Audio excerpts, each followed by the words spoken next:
everyone. Let's continue with the exercise 9.2 of class 11 with question number 6. If the sum of the certain number of terms of the AP, this is the AP, 25, 22, 19 and so on, decrease कर रही है, तो इसमें D negative में है, ठीक है।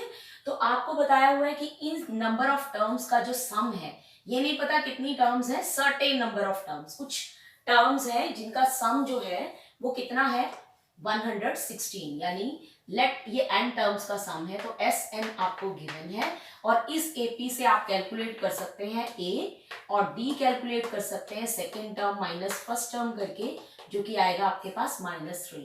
तो you know A, you know D and you know Sn।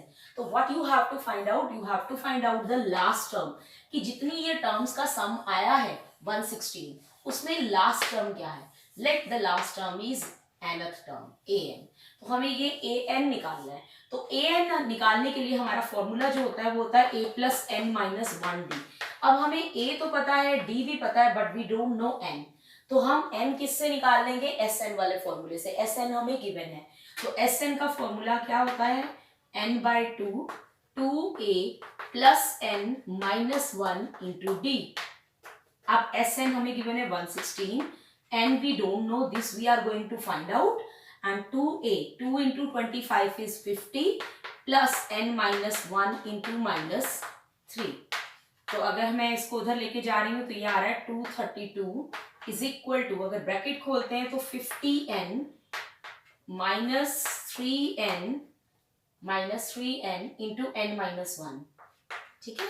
तो ये आपकी एक इक्वेशन बन गई 232 equal to 50n minus 3n square plus 3n।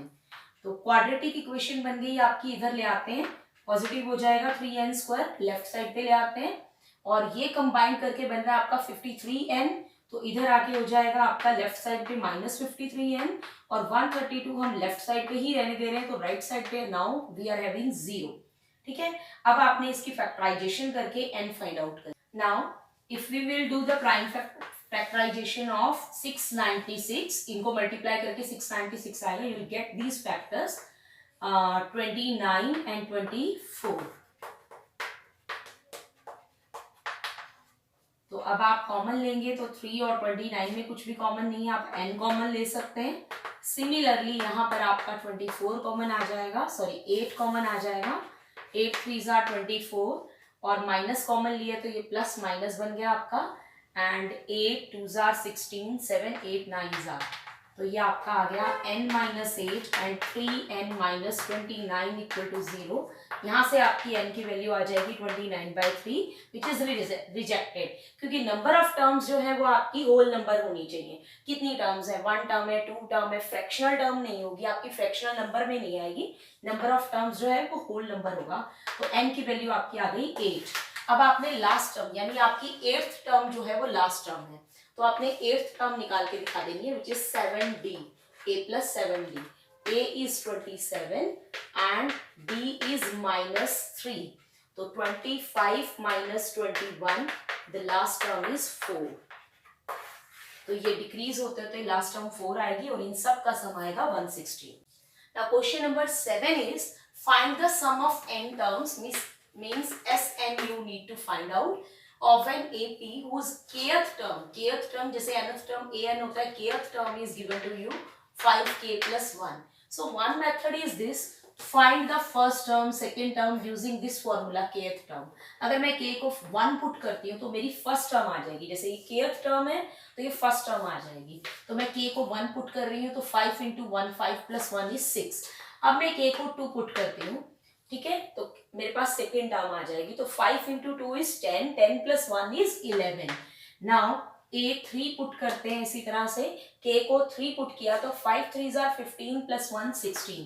तो इस तरह से हमारे पास एक सीरीज बन गई, AP बन गई है हमारे पास, ठीक है, जिसकी कि फर्स्ट टर्म क्या है 6 है और d क्या है, common difference second term minus first term means 11 minus 6 5, तो a is 6 and d is 5। तो a और d पता है आपको, Sn फाइंड आउट करना है। यहाँ पर आपको एक्सप्रेशन जो है n में ही आपका आंसर आएगा, क्योंकि यहाँ पर आपको बताया नहीं है कितनी टर्म्स का सम, n टर्म्स का सम बताया, तो आपका आंसर भी n में आएगा। तो आप n को n ही रहने देंगे यहाँ पर।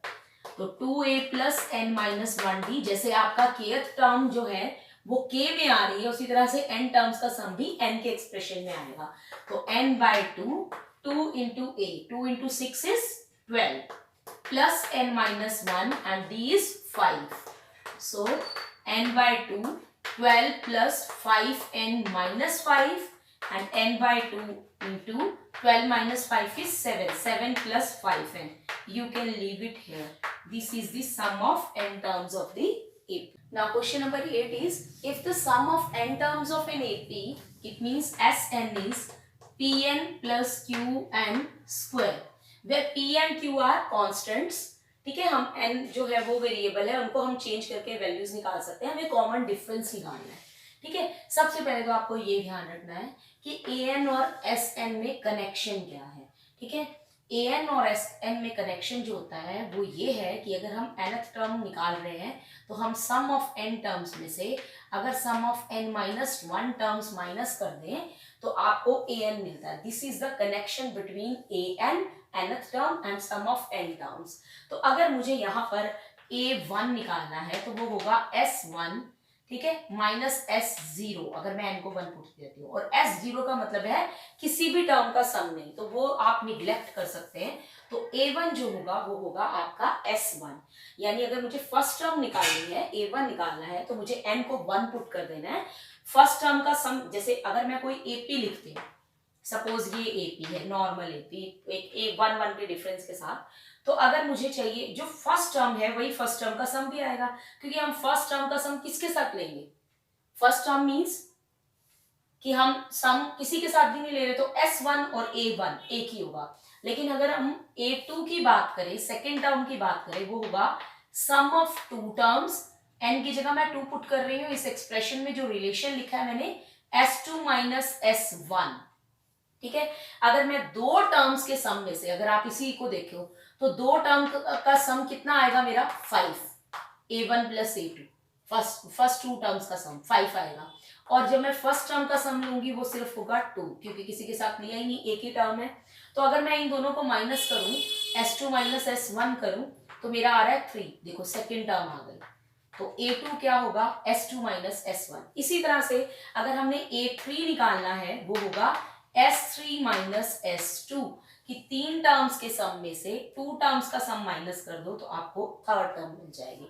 तो this is the relation between A and N, S व N। So remember it. अब हमें निकालना है कॉमन डिफरेंस। कॉमन डिफरेंस के लिए हमें कौन कौन सी टर्म्स चाहिए? कॉमन डिफरेंस के लिए एक आपको सेकेंड टर्म चाहिए और एक फर्स्ट टर्म चाहिए, क्योंकि common difference is given by the difference of the second term and the first term, A2 minus A1।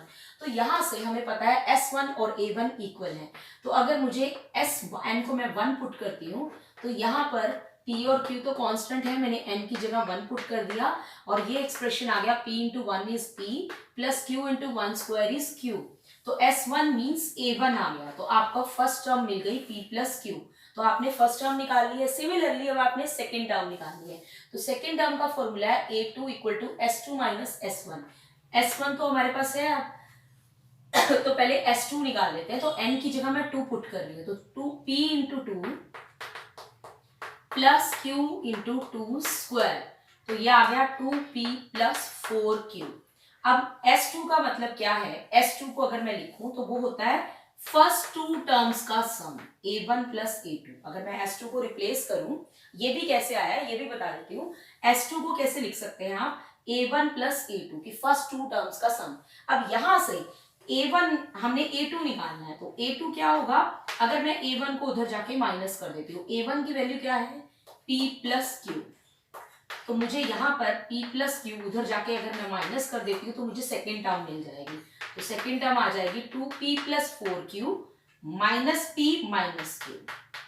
तो यहाँ पर अगर मैं लाइक टर्म्स को माइनस करूंगी तो 2P माइनस P आ जाएगा P, और 4Q माइनस Q आ जाएगा 3Q।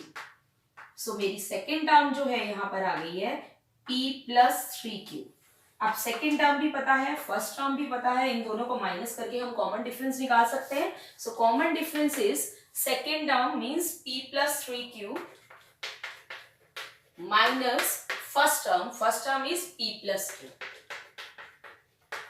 सो p प्लस 3q, ब्रैकेट के बाहर माइनस साइन है, दोनों का साइन चेंज कर दीजिए, minus p minus q and you will gate p और माइनस p कैंसिल हो गया, 3q minus q is 2q. So common difference is 2q. So this is your, now question number 9 is if the sums दो sums दिए हुए हैं आपको, n terms ही ली है, मतलब नंबर ऑफ टर्म्स सेम है और एपीज कितनी है 2 अर्थमेटिक प्रोग्रेशन का मतलब है एपीज, 2 एपीज है. तो सबसे पहले मैं नेट कर लेती हूँ. Let a1 and d1 be the first term and common difference of first AP. ये मान लेते हैं कि एक AP जो है उसका ये है, फर्स्ट वाली AP का फर्स्ट टर्म जो है वो A1 है और कॉमन डिफरेंस D1 है. सिमिलरली मैं मान रही हूं and A2 and D2 be the first term and common difference of second AP. दो एपीज है तो मैंने एक की फर्स्ट टर्म A1 मान ली है और दूसरे की first term A2. Similarly D1 first का कॉमन डिफरेंस और D2 सेकंड का डिफरेंस. अब गिवन क्या है, उनके n टर्म्स की सम की रेशियो दी हुई है, फर्स्ट एपी की n टर्म्स की रेशियो और सेकंड एपी की. तो फर्स्ट n टर्म्स का फॉर्मूला क्या होता है, सम ऑफ n टर्म्स का n/2 2a1, क्योंकि फर्स्ट एपी की मैंने फर्स्ट टर्म जो है वो A1 ली है, n-1 D1. Similarly n/2 2a2 plus n-1 D2, ये आपको गिवन है. ये फर्स्ट एपी का एसएन टर्म्स का सम है और ये सेकेंड एपी का. तो यहाँ मैंने A2 और D2 लिया है. ये रेशियो आपको गिवन है 5n+4 by 9n+6. अब आपने क्या फाइंड आउट करना है, आपको फाइंड आउट करना है ratio of their 18th terms. 18th terms की रेशियो फाइंड आउट करनी है. तो पहली एपी की 18th टर्म होगी A1 + 17 D1 और दूसरी एपी की होगी A2 + 17 D2. अब आपने माइंड में ये रख के चलना है कि आपको फाइंड आउट क्या करना है, इसकी रेशियो बतानी है आपने. और इस रेशियो को यूज करते हुए सबसे पहले n/2 से n/2 आप कैंसिल कर दो. रीजन क्या है कि नंबर ऑफ टर्म्स तो यहाँ सेम है, n तो दोनों में सेम है, दोनों में नंबर ऑफ टर्म्स सेम ले रहे हैं, तो ये आपका कॉमन पार्ट है, इसे कैंसिल कर दो. राइट साइड पे भी आपका कोई चेंज नहीं आएगा. अब अगर आप इस रेशियो को देखें जो आपने फाइंड आउट करनी है, वहां पर आपको A1 और A2 का कोफिशिएंट 1 चाहिए, लेकिन इस रेशियो में जो आपको है वो A1 और A2 का कोफिशिएंट 2 दिया हुआ है. तो 2 कॉमन लेके कैंसिल करो. कॉमन का मतलब ये है कि आप मल्टीप्लाई डिवाइड कर लो. कॉमन का मतलब ये नहीं कि इसमें तो 2 आ नहीं रहा तो कॉमन कैसे आएगा, इसे हम 2 से डिवाइड कर देंगे, बात वही हो जाएगी. तो हम इसको कैसे लिख सकते हैं, ऊपर वाले को 2 अगर मैं कॉमन ले लूं तो लिख सकती हूँ मैं A1 + n-1/2 D1, इसे लिख सकते हैं. अगर मैं ब्रैकेट दोबारा खोलूंगी तो क्या आएगा, 2a1 प्लस 2 इंटू दिस करो तो 2 से 2 कैंसिल आ जाएगा, n-1 D1 यही आ जाएगा. ठीक है, तो मैंने कोफिशिएंट्स 1 बनाने हैं क्योंकि मुझे जो रेशियो फाइंड आउट करनी है वहां मुझे A1 और A2 का कोफिशिएंट 1 चाहिए. तो पहले मैं A का कोफिशिएंट ठीक करती हूँ, उसके बाद मैं D का कोफिशिएंट करूंगी. ठीक है, तो सिमिलरली मैं नीचे से भी कॉमन ले रही हूँ 2a2 प्लस इसको भी लिख दूंगी मैं n-1/2 D2 और यहाँ पर अभी कोई चेंज नहीं आएगा. ये अभी हम जो भी कर रहे हैं दोनों तरफ बैलेंस करके कर रहे हैं तो रेशियो सेम आने वाली है, तो 2 से 2 भी कैंसिल कर ली. फाइनली अब हम इस रिजल्ट पे पहुंच चुके हैं और A1 और A2 का कोफिशिएंट हम 1 बना चुके हैं. अब हमें जो रेशियो फाइंड आउट करनी है उसमें ध्यान से देखो, D1 और D2 का कोफिशिएंट क्या है, 17 है और यहाँ पर क्या है, n-1/2 है दोनों में. तो आपको इस n-1/2 को 17 पुट करना है. तो अगर n-1/2 को मैं 17 पुट करूं ताकि मेरा यहाँ 17 आ जाए, तो जो आप लेफ्ट साइड पे पुट करेंगे वही आप राइट साइड पे पुट करेंगे. अब राइट साइड पर तो आपका n है यहाँ पर, तो आप यहाँ से n की वैल्यू निकाल लीजिए कि अगर आप n-1/2 को 17 पुट कर रहे हैं तो n की वैल्यू क्या आएगी, 2 × 17 हो जाएगा 34 और n की वैल्यू आ जाएगी 34 + 1 35. यानी अगर आपको यहाँ 17 चाहिए तो आपको n को क्या पुट करना पड़ेगा, 35. तो आप दोनों साइड पे पुट कर दीजिए तो क्या आ जाएगा, A1 तो इसकी जगह आपका 17 आ जाएगा n-1/2 की जगह, चाहे आप 35 पुट करके देखो तब भी 35 माइनस 1 34 बाई 2 17। इसी तरह से नीचे भी, तो राइट साइड पे भी आप n की जगह क्या पुट करेंगे 35, तो 5 n की जगह आपने पुट कर दिया 35 प्लस 4 बाई 9 इंटू 35 प्लस 6, तो आपका लेफ्ट साइड तो आ गई, आपको यही रेशो आपको फाइंड आउट करनी थी। अब जो राइट साइड में आएगा वो आपका आंसर आ जाएगा कि इन दोनों की रेशो क्या आ रही है। तो 35 5 जार 175 प्लस 4 यानी 179, और डिनोमिनेटर में क्या आ रहा है 9 5 jar 45, 9 3 jar 27 plus 4 31 plus 6, so 315 plus 6 is 321. So ratio is this 179 upon 321. अगर ये कैंसिल होते होंगे तो आप इसको लोएस्ट फॉर्म में कर सकते हैं, otherwise this is your answer. Number 10 is if the sum of first p terms of an AP, पहले तो यहाँ देख लो एक ही AP है, तो अब हमें A1 D1 कुछ लेट करने की जरूरत नहीं, first term is A, common difference is D। अब फर्स्ट p टर्म्स का सम SP इसके इक्वल है, is equal to the sum of first Q terms, और आपको फाइंड क्या करना है sum of P plus Q terms निकालना है, ये आपको फाइंड आउट करना है। और ये गिवन है कि P term first P terms का सम फर्स्ट Q टर्म्स के इक्वल है, तो फॉर्मूला लगाते हैं जैसे n SN का लगाते हैं उसी तरह से 2A plus P minus 1D। Similarly यहाँ लगाते हैं Q by 2 2A plus Q minus 1D। अब सबसे पहले ब्रैकेट्स खोल लेते हैं, जब मैं p बाय 2 से मल्टीप्लाई करूंगी 2 से 2 कैंसिल, ये आ जाएगा PA।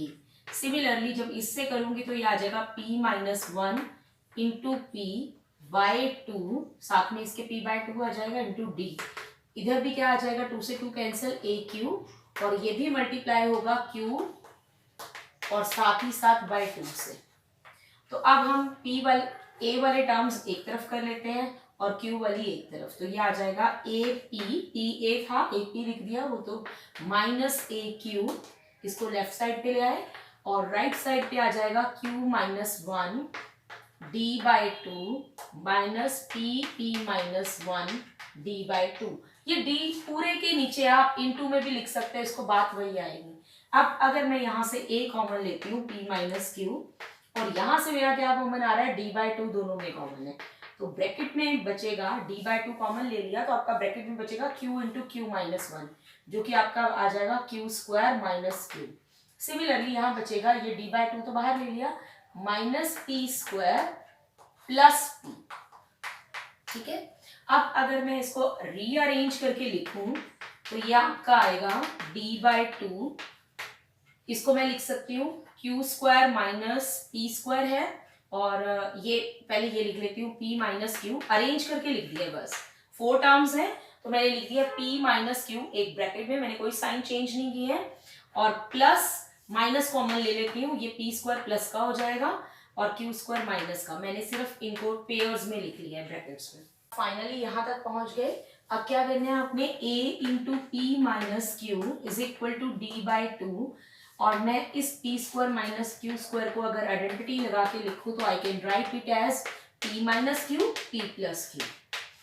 अब इन दो टर्म्स है हमारे पास ब्रैकेट में, और दोनों में P माइनस Q जो है वो कॉमन है, तो मैं P माइनस Q यहाँ पर कॉमन ले सकती हूँ, तो अंदर ब्रैकेट में क्या बचेगा, यहाँ तो बच जाएगा 1, क्योंकि इसके साथ और कोई टर्म नहीं है मल्टीप्लाई में, तो 1 आ जाएगा।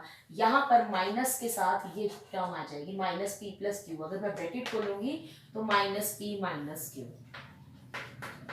अब यहाँ से P माइनस Q कैंसिल हो जाएगा, वहां जाके डिवाइड हो गए। अब एक चीज और है, 2 को अगर मैं इधर ले आऊं 2A बन गया और D, और अगर मैं यहाँ से माइनस कॉमन ले लूं तो मेरा P और Q प्लस में आ जाएगा और 1 माइनस में आ जाएगा। इसका लॉजिक बताती हूँ ये क्यों लिया। ये वैल्यू अब हमने 2A की, अब इस रिजल्ट को जो हमने 2A की वैल्यू निकाली है वो हम SP प्लस Q निकालने में यूज करेंगे। ये रिलेशन हमने किस एक्सप्रेशन से डिराइव किया है, जहां पर हमें गिवन था SP इक्वल टू SQ, कि फर्स्ट P टर्म्स का सम जो है वो फर्स्ट Q टर्म्स के इक्वल है, उसको इक्वल करके हम इस एक्सप्रेशन तक पहुंच गए हैं। Now we are going to use this to find SP plus Q। तो SP प्लस Q का मतलब है कि SN, तो ये N है आपका, तो N बाई 2 होता है तो हम लिखेंगे यहाँ पर P प्लस Q बाई 2, ठीक है, जहां जहां n आता है तो 2a प्लस, अब n-1 आता है तो हम लिखेंगे p plus Q minus 1 into D. अब हमने वैल्यू पुट करनी है p प्लस क्यू बाय 2, तो जो वैल्यू हमने निकाली है वही पुट कर रहे हैं। 2a की वैल्यू निकाली है तो यहाँ सब्सटीट्यूट करेंगे, ये वैल्यू है हमारी minus D into P plus Q minus 1, इसकी वैल्यू पुट कर दी हमने, और ये टर्म हमारी एज इट इज आएगी plus P plus Q minus 1 into D. अब आप देखो कि ये टर्म बिल्कुल एग्जैक्टली सेम है, p plus Q minus 1, p plus Q minus 1 into D, और ये पॉजिटिव है ये नेगेटिव है, so these terms will be cancelled out और आपका एक्सप्रेशन हो जाएगा p प्लस क्यू बाय 2। अगर ये कैंसिल हो गई है तो कुछ भी नहीं बचा आपका जीरो, और जीरो से मल्टीप्लाई होकर p प्लस क्यू टर्म्स का सम भी कितना आ जाएगा, जीरो। तो p प्लस क्यू टर्म्स का सम आ गया जीरो। तो ये आप बिना कैलकुलेशन किए कॉम्पिटिटिव एग्जाम्स में आपसे पूछा जा सकता है। अगर सम ऑफ, जैसे आपका आ जाए sum of 11 terms, first 11 terms is equal to sum of first 14 terms, तो आप सीधा लिखेंगे p प्लस क्यू, यानी 25 टर्म्स का सम क्या होगा, जीरो होगा। यानी जब भी आपको गिवन होगा कि p टर्म्स का सम और q फर्स्ट q टर्म्स के इक्वल है, तो उसके p प्लस q टर्म्स का सम जो है वो जीरो होगा। तो this relation can be elaborated to write this. तो आप इसको कॉम्पिटिटिव एग्जाम में सॉल्व कर सकते हैं। इसी तरह से अगर क्वेश्चंस की m टर्म्स का सम n टर्म्स के इक्वल है तो sum of m plus n terms क्या होगा, जीरो। तो this relation can be used. Thanks for